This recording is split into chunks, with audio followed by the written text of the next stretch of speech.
How to fix Airbnb cannot add payment method. First of all, launch the Airbnb application on your device.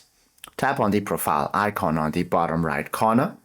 From here, you simply have to scroll downwards to the account and settings.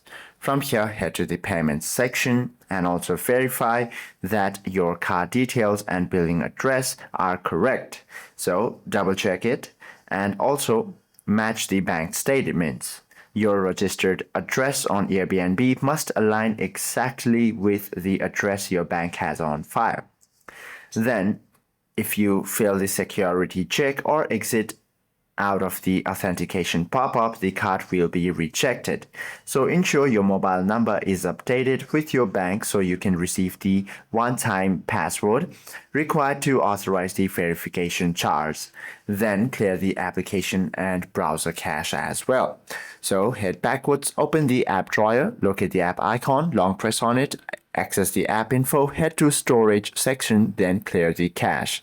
Now proceed to relaunch the application, then everything should be resolved. Hope this video helps you out a lot. If you have any questions or queries, do comment down below.